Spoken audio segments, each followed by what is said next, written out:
We have this cheap plastic paper towel holder in our kitchen, and it's always bothered me because you can't get paper towels one-handed. They just unroll. I think we can make something better. So I started how I usually start, got out some butcher paper and started drawing some designs. I wanted to have the design fit onto this single Poplar board, so a lot of the dimensions are based on not only a paper towel roll, but also just the board that I had. You can see here I'm drawing some circles the size of a paper towel roll and trying to figure out a way to get the paper towel to pass through two arms that can then be used to hold it steady while you rip off a paper towel. The first step is to cut out a section of this Poplar board. I think I cut it to about 15 inches. The entire apparatus is about 13 inches wide, so I just left some room for error here. And then I ripped it on the table saw. There's one larger piece that's about 5.5 inches wide, and then I think 4 strips that are each about 3/4 of an inch wide. And those strips are used to hold the thing together, and they're also used for the slot for the paper towels to come through.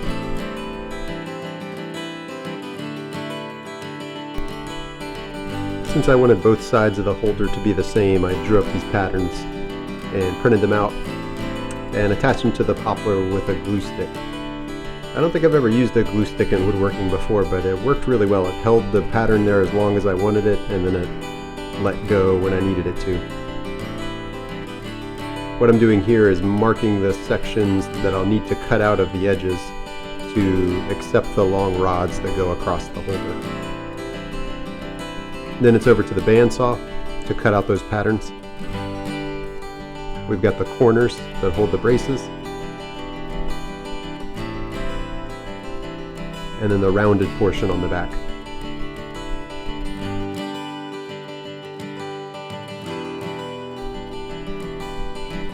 The paper towel roll will be held in place by the dowel that you see on the right hand side here. I needed to make some knobs to hold that dowel from sliding left to right, which meant I needed to cut a circle. And this is where I decided to experiment a little bit. I drove a nail into a scrap piece of wood, drilled a hole in the center of these scrap pieces of poplar, cut off the end of that nail with a Dremel tool. And the intent here was to build a little jig I could use to cut out a perfect circle on the bandsaw.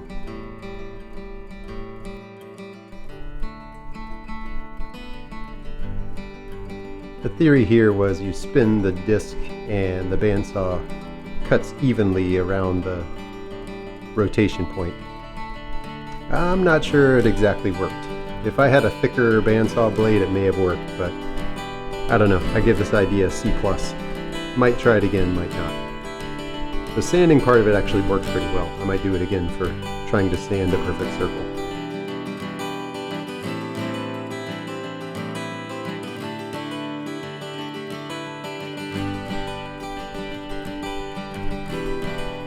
While I was at the sander, I softened the corner of 2 of these braces. This is to allow the paper towels to go in between them smoothly. Then it's on to the dowel that holds the paper towel roll. One end of this will be held in place by a permanent disc that's attached. The other end we need to be able to detach so we can get the paper towel roll out when we change it out.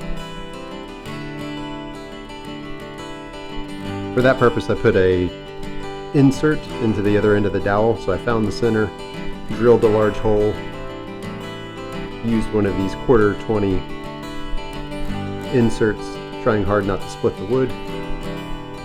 Overall, this worked well. Back over to the table, we need a spot for that dowel to stick through. I took a hole saw, I think this is a 1.25" hole saw, and popped a hole right in the middle of the end pieces.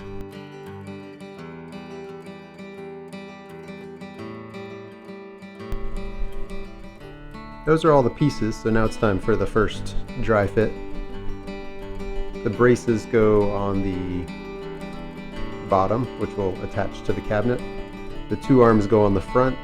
The paper towel passes through those arms, and the dowel goes through the middle, which holds the paper towel roll.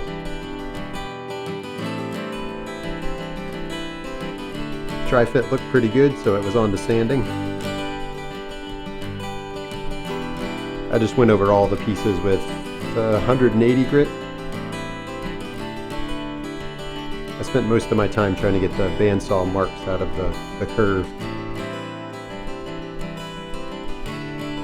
For the dowel ends, I used 5-minute epoxy. As I mentioned before, one of the ends has a disc that's permanently attached. I used the same piece of a nail to make sure it was centered on the dowel. Put some 5-minute epoxy on it and clamped it in place.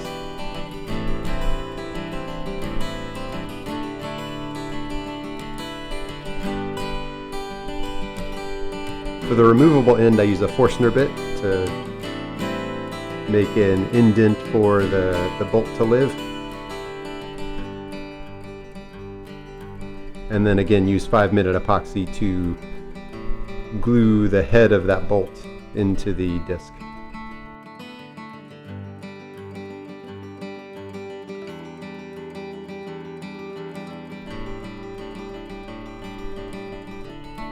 Then it was on to final glue up. Put some glue on the bottom spacers.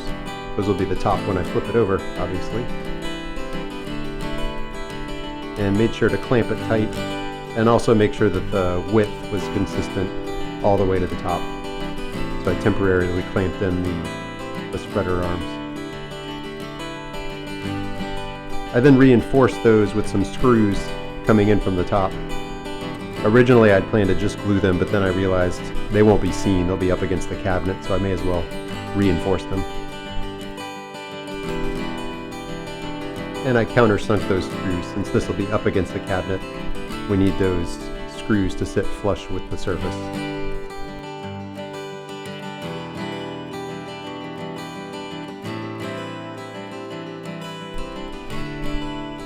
For the actual mounting on the underside of the cabinet, I marked the center for 4 holes and drilled some clearance holes for number 8 screws. I think they were number 8s. This will allow it to attach securely under the cabinet.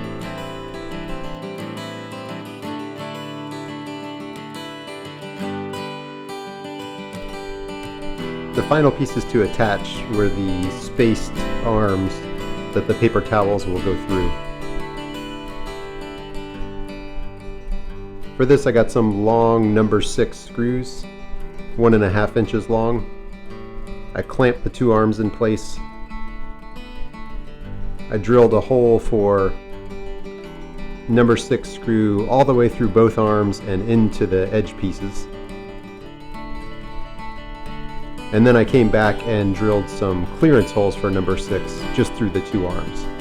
The idea here is that the arms move somewhat freely, but then they screw down tight into the sides of the holder.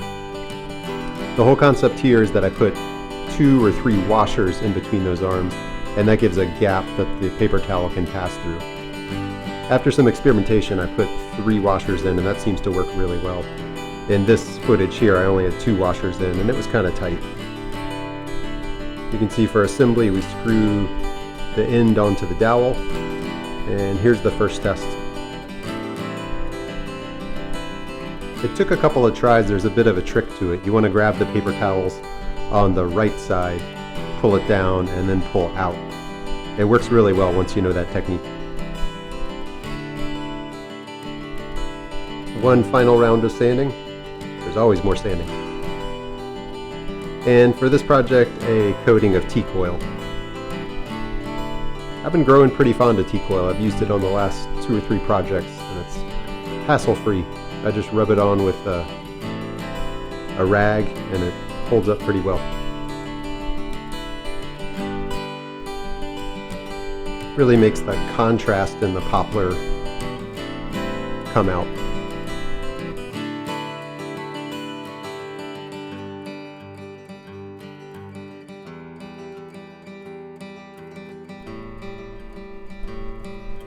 With that, it was time to mount it under the cabinet.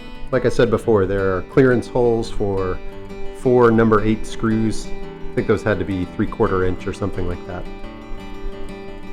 And once it's mounted, We put in a roll of paper towels, we put the dowel through it, and then we screw the disc on the other end of the dowel.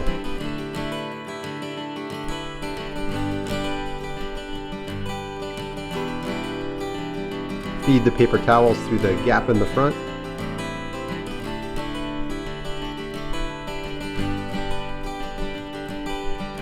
And it's ready to go.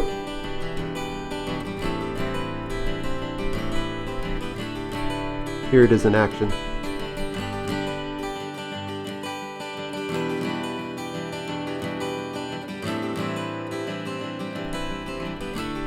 And that's it. Hope this helps someone out. Thanks for watching.